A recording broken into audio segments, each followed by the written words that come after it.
नमस्कार, स्वागत है आपका मनी 9 पे। मैं हूं प्रणव और आप देख रहे हैं खर्च और बचत से जुड़ी खबरों का शो खर्च बहादुर। इस शो में हम आपको बताते हैं बीते हफ्ते की खर्च से जुड़ी बड़ी खबरों के बारे में और पेश करते हैं एक खास रिपोर्ट जिसका लेना देना होता है आपके खर्च और आपकी बचत से। तो सबसे पहले बात बीते हफ्ते की खर्च से जुड़ी बड़ी खबरों की।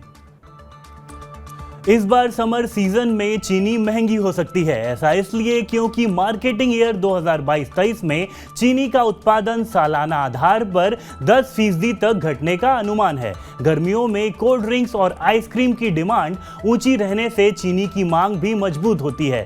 इंडियन शुगर मिल्स एसोसिएशन यानी इस्मा का अनुमान है कि 2022-23 में कुल 340 लाख टन चीनी का उत्पादन होगा, जबकि इससे पहले 2021-22 में ये उत्पादन 358 लाख टन था। आईफोन बनाने वाली कंपनी एप्पल जल्द ही भारत में अपना पहला रिटेल स्टोर खोलने जा रही है। एप्पल ने अपने नए रिटेल स्टोर का एक टीजर जारी किया है। इस स्टोर का नाम एप्पल बीकेसी स्टोर रखा गया है। यह स्टोर भारत की आर्थिक राजधानी मुंबई में होगा। हालांकि कंपनी ने इसकी ऑफिशियल लॉन्चिंग की घोषणा नहीं की गई है, लेकिन माना जा रहा है कि यह स्टोर अप्रैल के अंत तक फुली ऑपरेशनल हो जाएगा।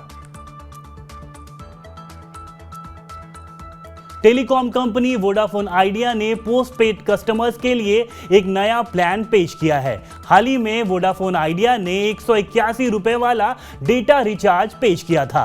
वहीं अब पोस्टपेड कस्टमर्स के लिए कंपनी ने 599 रुपए के प्लान को बाजार में उतारा है। इस प्लान में यूजर्स को अनलिमिटेड कॉलिंग, 200 GB डेटा और कई OTT ऐप्स का एक्सेस दिया जा रहा है।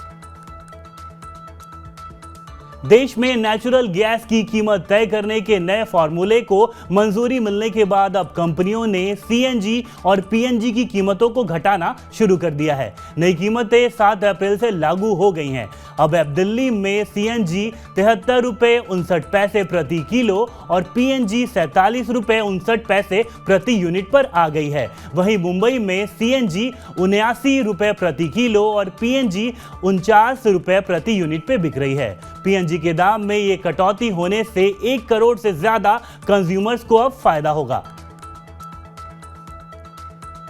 यामाहा मोटर इंडिया ने देश में एरोक्स 155 के अपडेटेड वर्जन को लॉन्च किया है।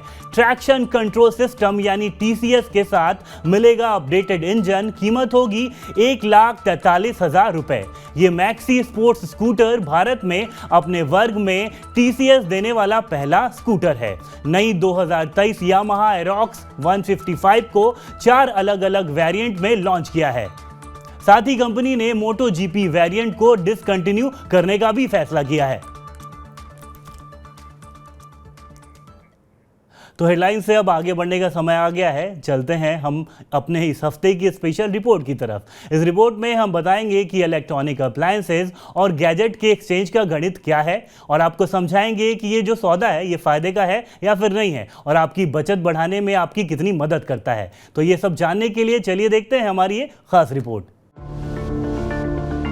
तान्या आईफोन 14 खरीदना चाहती हैं और अखबार में ऐड देखा कि एक ई-कॉमर्स साइट पर यह फोन अपनी कीमत से 25,000 रुपए कम में मिल रहा है। 25,000 रुपए का डिस्काउंट देखते ही उनकी आंखें चमक उठी। पूरे पन्ने के ऐड की खाक खंगाली तो देखा कि इस 25,000 में क्रेडिट कार्ड पर मिलने वाले डिस्काउंट के साथ पुराने फोन्स पर 20,000 रुपए तक का एक्सचेंज शामिल है। तान्या अब अखबार को छोड़कर मन में पूरा कैलकुलेशन कर रही है। तान्या की तरह अगर आप भी अलग अलग इलेक्ट्रॉनिक प्रोडक्ट्स पर मिलने वाले भारी भरकम एक्सचेंज प्राइस को लेकर सोच में डूबे हैं, अपना पुराना AC, टीवी, फ्रिज वगैरह वगैरह एक्सचेंज कर नए अप्लायंस खरीदना चाहते हैं, तो उससे पहले हमारी ये रिपोर्ट देखें और एक्सचेंज का पूरा गणित समझें। साथ ही इसके फायदे और नुकसान भी जरूर जान लें। भारत में इंटरनेट के बढ़ते इस्तेमाल और ई-कॉमर्स कंपनियों के बढ़ते कारोबार के साथ इलेक्ट्रॉनिक प्रोडक्ट्स का एक्सचेंज आसान और फायदेमंद हो गया है। उदाहरण के लिए अगर आप 17,000 का स्मार्टफोन खरीदना चाह रहे हैं तो फ्लिपकार्ट या अमेज़न पर अपने 1 से 2 साल पुराने फोन को एक्सचेंज करके 10,000 रुपए तक हासिल कर सकते हैं।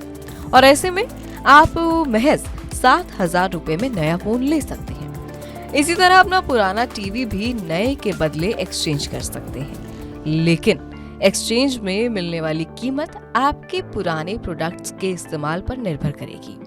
ई कॉमर्स साइट से इतर देखें तो लोकल इलेक्ट्रॉनिक अप्लायंस स्टोर या चेन भी एक्सचेंज ऑफर देती है। यहाँ आप smartphone, TV, AC, fridge, washing machine जैसे तमाम प्रोडक्ट्स एक्सचेंज कर सकते हैं। कुछ इलेक्ट्रॉनिक अप्लायंस कंपनियां भी अपनी साइट से खरीदारी पर एक्सचेंज की सुविधा देती हैं। इन कंपनियों की साइट से उन्हीं के पुराने प्रोडक्ट्स की एक्सचेंज पर ज्यादा फायदा होता है। कंपनियां अपने पुराने प्रोडक्ट्स की ज्यादा वैल्यू आपको देती हैं। अब एक्सचेंज कहां से करें, ये एक बड़ा सवाल है। लोकल स्टोर से या ई कॉमर्स साइट से, दोनों के अपने अपने फायदे और नुकसान हैं। ऑनलाइन एक्सचेंज में आपको कहीं जाने की जरूरत नहीं होती। साथ ही नए प्रोडक्ट का पूरा प्राइस नहीं चुका सकते तो उसे ईएमआई में भी बदल सकते हैं। वहीं लोकल अप्लायंस स्टोर पर आप प्राइस बार्गेन कर सकते हैं। इसके अलावा नए प्रोडक्ट के फीचर्स आमने सामने देखकर फैसला ले सकते हैं। अब आपके लिए एक्सचेंज फायदे का सौदा है या नहीं, ये भी आपकी जरूरत पर निर्भर करता है। लेकिन एक बात साफ है, वो ये कि टेक्नोलॉजी की बदलती दुनिया में हर कोई अपडेटेड रहना चाहता है। स्मार्टफोन से लेकर लैपटॉप जैसे गैजेट और वॉशिंग मशीन से लेकर रेफ्रिजरेटर जैसे होम अप्लायंस कंपनियां रोज रोज नए प्रोडक्ट्स उतार रही हैं मार्केट में। अब आपके पास पैसे हों और नई टेक्नोलॉजी की चाह हो तो फिर एक्सचेंज फायदे वाली डील है ही है। अब आखिर में आती है टिप्स की बारी, जो हम आपको हर हफ्ते बिना रुके बिना थके देते हैं। तो चलिए जानते हैं कि क्या है इस बार टिप्स के पिटारे में। अगर आप किसी ई कॉमर्स साइट से नया स्मार्टफोन खरीदना चाह रहे हैं और एक्सचेंज में आपके पुराने फोन के लिए उतने पैसे यानी उतनी कीमत नहीं मिल रही जितने आपको लगता है कि वो डिजर्व करती है, तो वो फोन आप कैशिफाई या कैश फॉर फोन जैसे ऐप या प्लेटफॉर्म पर बेच सकते हैं। ऐसा हो सकता है कि आपको कीमत जो है वो ई कॉमर्स साइट की तुलना में ज्यादा मिले। कोई भी प्रोडक्ट एक्सचेंज करने से पहले ई कॉमर्स साइट्स के सारे टर्म्स और कंडीशंस पढ़ लें, खासकर अपने प्रोडक्ट के यूसेज की, मतलब आपने उसका कितना ज़्यादा इस्तेमाल किया है, कितने महीने कितने साल इस्तेमाल किया है, और इसके बाद पूरी जानकारी डालें, सही जानकारी डालें, क्योंकि बाद में जब पिकअप के लिए आएंगे तो अगर प्रोडक्ट कंडीशन में नहीं हुआ, अच्छी कंडीशन में नहीं हुआ, तो आपको कम कीमत मिलेगी और ये भी हो सकता है कि वो प्रोडक्ट ले ही ना। हर अप्लायंस या गैजेट का इनवॉइस यानी कि बिल संभाल कर जरूर रखें। एक्सचेंज करते समय आपके पुराने डिवाइस का बिल आपके पास होना जरूरी है और ये मांगा जाएगा। अगर आपने वो खो दिया है तो ऑनलाइन एक्सचेंज करने में आपको काफी दिक्कत आएगी और लोकल स्टोर्स में भी प्रोडक्ट की वैल्यू और भी कम करके आंकी जाएगी। अब करते हैं एक और काम की बात। अगर आप भी खर्च से जुड़ा किसी तरह का कोई भी सवाल करना चाहते हैं तो कैपिटल के कैपिटल बी यानी KB लिखकर पूरी जानकारी के साथ अपना सवाल हमें भेजें। सवाल के साथ आप अपना नाम, अपने शहर का नाम और मोबाइल नंबर लिखना न भूलें। सवाल भेजने के लिए आप व्हाट्सएप करें हमारे मोबाइल नंबर 9311121874 पे। आप money9query@tv9.com पर अपना सवाल हमें ईमेल कर सकते हैं। इसके अलावा आप ट्विटर, फेसबुक के जरिए भी अपने सवाल हमें भेज सकते हैं।